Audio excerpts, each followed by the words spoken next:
En este punto de la historia acontece la misión del Mashiach ben David, o Mesías hijo de David, es decir, el establecimiento del reino de Israel. En esta etapa se da inicio al reino milenial de Israel, en el cual, este fungirá un rol de instrumento para enseñar la Torá o instrucción divina a las demás naciones y así sean transformados a la naturaleza del Eterno. Veamos. Revelación 19, 11 y 15 y 16. Vi el cielo abierto, y vi un caballo blanco, y el que lo montaba se llama Fiel y Verdadero. Y con justicia juzga y hace guerra. Y, de su boca sale una espada aguda para herir con ella a las naciones, y él las guiará con cetro de hierro. Y, en su manto y sobre su muslo, tiene escrito el título: Rey Supremo y Soberano Supremo. Ahora veamos la armonía de este versículo con la promesa declarada por el Eterno a través de su profeta. Daniel 7, 13 al 14.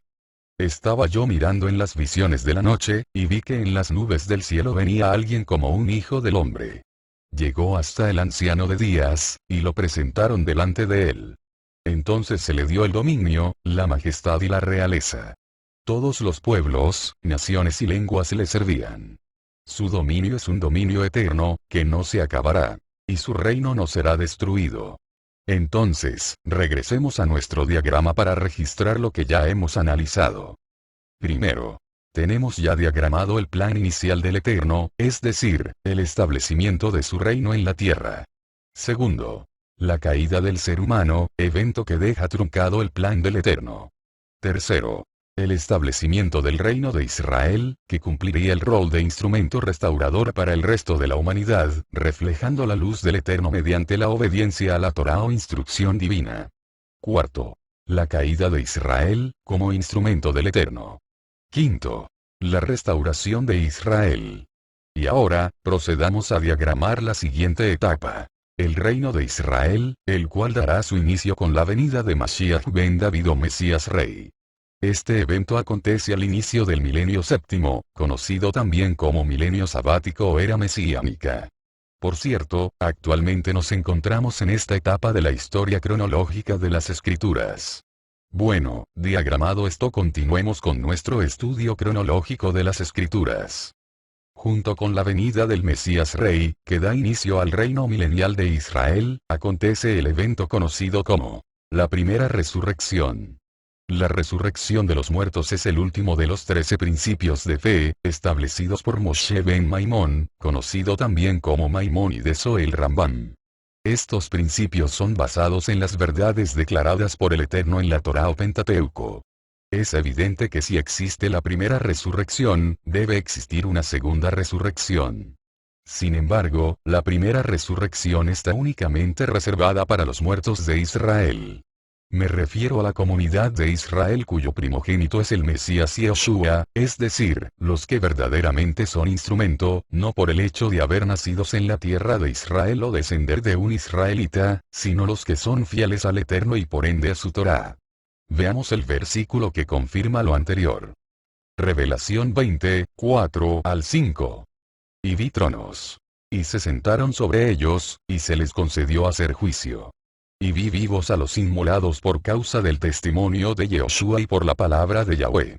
Ellos no habían adorado a la bestia ni a su imagen, ni tampoco recibieron su marca en sus frentes ni en sus manos. Ellos volvieron a vivir y reinaron con el Mashiach por 1000 años.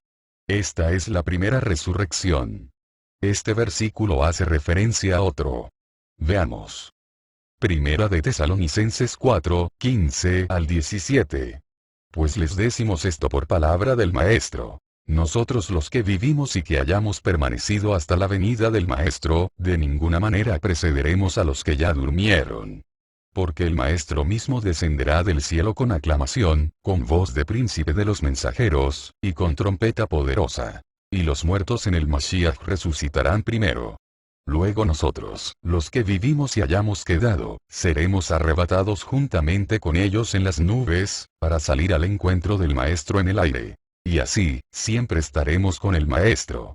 En este momento, es en el cual acontece el gran evento conocido como el arrebatamiento, y no ocurre al inicio de los dolores de parto de Jacob, plazo también conocido como la tribulación.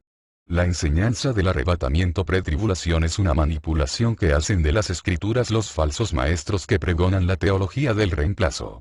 Esta teología contraria a lo que la Torá enseña, argumenta que este es el tiempo de la gracia para los gentiles, llamados el Israel espiritual, que reemplaza al verdadero instrumento de Israel. Y hemos visto en el presente estudio, que esta enseñanza está totalmente fuera de contexto con lo declarado a lo largo de las escrituras. Dicho lo anterior, procedamos con el estudio. Para tener parte en la primera resurrección de los muertos, según las escrituras, específicamente en Revelaciones 20:4, existen dos requisitos. Primero, obedecer la Torá o instrucción divina dada por el Eterno. Y, segundo, mantenerse fieles al testimonio de Yehoshua el Mesías, es decir, aceptar que el hombre llamado Yehoshua de Nazaret, cumple con los requisitos para ser el Mesías de Israel. Mantenerse fiel al Mesías no significa un proceso mental de reconocimiento, sino que implica hacer sus obras, es decir, guardar la Torá del Eterno, cumpliendo los mandamientos por amor y no por obligación.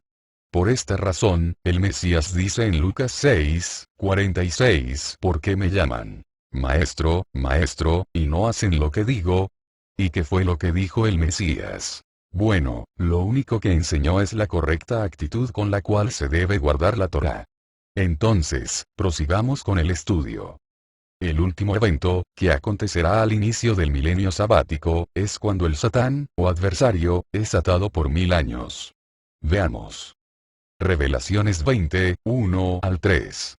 Vi a un mensajero que bajaba del cielo y que tenía en su mano la llave del abismo y una gran cadena.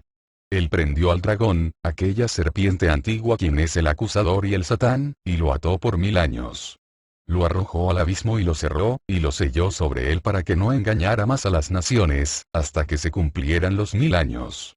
Después de esto, es necesario que lo desaten por un poco de tiempo, al final del milenio. De la lectura de este versículo, surgen las siguientes interrogantes. ¿Por qué el Eterno ata al Satán solamente por 1000 años?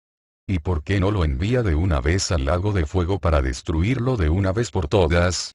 Bueno, es necesario conocer de sabiduría hebrea para comprender este hecho, ya que a simple vista se puede malinterpretar que el Eterno tiene una mala naturaleza que nos quiere ver sufrir aún más. Sin embargo, no es momento aún para entrar en este análisis, ya que lo veremos en profundidad cuando veamos la etapa final de los acontecimientos del milenio sabático. Prosigamos. Ahora, procedamos a la enunciación del evento que acontecerá durante el milenio sabático. Veamos. Mateo 25:31-34. Cuando el Hijo del Hombre venga en su gloria y todos los mensajeros con él, entonces se sentará en su trono glorioso. Y, entonces el Rey dirá a los de su derecha: vengan, benditos de mi Padre. Hereden el reino que se ha preparado para ustedes desde la fundación del mundo. Como podemos ver durante el milenio sabático será restablecida la autoridad del reino de Israel en el mundo.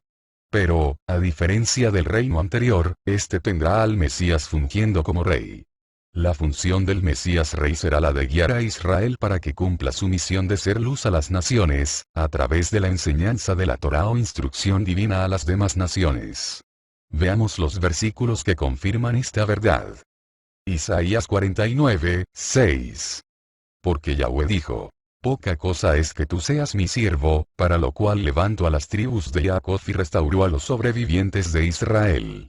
Te pondré también como luz para las naciones, para que mi salvación llegue hasta los extremos de la tierra. Isaías 2:3. Y muchos pueblos vendrán y dirán: vengan, subamos al monte de Yahweh, a la casa del Elohim de Jacob, es decir, de la nación de Israel, para que él nos instruya en sus caminos, y para que caminemos por sus sendas. Porque de Sión saldrá la Torá, de Jerusalén, o Jerusalén, la palabra de Yahweh.